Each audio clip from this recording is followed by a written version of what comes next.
Hello guys, welcome back to my another blog. So আজকে আমরা যাচ্ছি আসানসোল জুডিওতে। সো আমাদের ব্যানারচিটিতে কোনো আউটলেট নেই জুডিওর, বাট আমি অনেকদিন ধরে ভাবছিলাম যে জুডিও যাব, বাট যাবো করে যাওয়া হচ্ছিল না। ফাইনালি আমরা শপিং করতে যাচ্ছি আসানসোল সেন্টার মলে। সো যাই হোক, আমরা ফাইনালি পৌঁছে গেলাম সেন্টার মলে। সো আমাদের 20 থেকে 30 মতন টাইম লেগেছে। আমি সেন্টার মল এটা 4th টাইম আসছি, বাট জুডিওর উপরটাতে যাইনি, কাজের সূত্রে এসেছিলাম, বাট বেরিয়ে গেছি। কেন এর পিছনে একটা মানে মলের এন্ট্রি করার পরে ভিতরে একটা ফুড কোর্ট মতন আছে, ওখানে খুব ভালো ফুড পাওয়া যায়, যেখানে ওখানে ধোসা বলে একটা খাবার পাওয়া যায়, সেটা খুবই টেস্টি, আমার তো খুবই ভালো লাগে। তো যাই হোক, আমরা মানে এন্ট্রি করার পরে আমরা জুডিও দেখতে পেয়ে যাই সামনে, আর আমি তো খুব এক্সাইটেড ছিলাম যে আমি জুডিওর সামনে ফটো তুলবো বলে। তারপর বললাম তাড়াতাড়ি চলো। সো আমি ফটো তুললাম, একটু রিলস বানালাম। আমার তো খুবই ভালো লাগছিলো যে জুডিও পিছনে থাকবে লেখাটা আর আমি ফটো তুলবো। সো যাই হোক, তারপর আমরা জুডিওর আউটলেটের ভিতরে ঢুকে গেলাম। সো কালেকশন দেখার জন্য যে কী কালেকশন আছে। তো এভরি উইক হচ্ছে মানে কালেকশন চেঞ্জ হয় এখানে। আমরা মনে হচ্ছে উইকটা বাজে সময় গেছিলাম, কেন কি একটাও কালেকশন আমার সেভাবে পছন্দ হচ্ছিল না।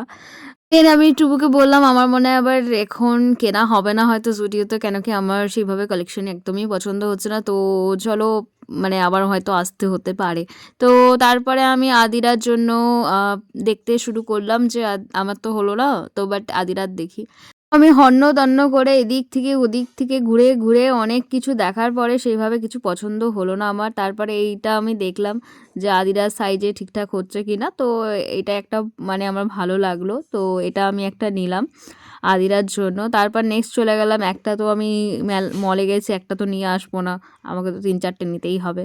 তো তারপর এদিক থেকে ওদিক দেখলাম, এটা দেখলাম, ওটা দেখলাম, ঠিক আছে। তারপর কয়েকটা ঘরে পরার জন্য কিছু নেব ভাবছি, সেটা এদিক থেকে ওদিক খুঁজছি যে কোথায় প্যান্ট আছে, কোথায় গেঞ্জি আছে। তো আদিরা আমাকে খুব কোঅপারেট করছিল, কেন আমি ওকে যখনই ডাকছিলাম যে খেলছিল, মজা করছিল, দুষ্টুমি করছিল, আবার যখন ডাকছিলাম তখন আবার চলে এসে আমাকে কোঅপারেট করছিল যে মা দেখবে বলছে, ঠিক আছে।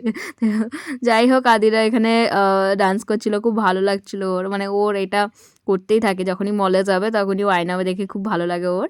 তো তারপরে এখান থেকে ওখান থেকে আমরা আরেকটু চোখটা ঘুরিয়ে নিলাম যে আমার কিছু পাইনি কি, কেন কি আমার জুডিওতে এসছি, আমি নিজের জন্য কিছু নিতে পারলাম না, আবার আসতে হবে। যাই হোক, এই মানে জন্য আবার আসতে হতে পারে। তো যাই হোক, এই যে জুডিও লেখাটা হয়, আমার কি ভালো লাগে জুডিও লেখাটা, কেন কি এটা টাটা স্যারের, তার জন্য। কেন টাটা স্যার আমার আইডল, তো এর জন্য। সো যাই হোক, তারপর আমরা বিল করে বেরিয়ে পড়লাম বাড়ি যাওয়ার উদ্দেশ্যে। আর এই পিছনে দেখো দোতলা বাসটা বাচ্চাদের, বাট টাইম ছিল না আমাদের, নাহলে আদিরাকে চাপাতাম। তো তারপরে আমরা বাড়ি যাওয়ার সময় তখন আমরা ডিসাইড করলাম যে এখানে রানীগঞ্জের যে ফেমাস ইডলি চোখা পাওয়া যায়, সেখানে একবার ট্রাই করা যাক। আমি আগে ট্রাই করেছি, বাট আদিরা ট্রাই করেনি বা বাড়ির সবাই ট্রাই করেনি। তো তার জন্য ভাবলাম যে যখন এত দূর এসেছি তো ওখানেই যাওয়া যায়, তো খেয়ে নিই। তো তারপর তোমরা হয়তো অনেকেই জানো যারা রানীগঞ্জ এসছো, এখানে ইডলি চৌকাটা কতটাই ফেমাস। আর এখানে জিলাপিও পাওয়া যায়, যেটা খুব বড় সাইজের জিলাপি হয়। তো এখন এটা 50 রুপিস করে হয়ে গেছে, মানে ইডলি চৌকা 2 পিসও 50 আর এটাও 50। তো আমরা সব নিয়ে তারপরে বেরিয়ে পড়লাম বাড়ি যাওয়ার উদ্দেশ্যে। সো আজকে ব্লগটা এই পর্যন্ত, নেক্সট ব্লগে দেখাবে। Tata everyone, love you.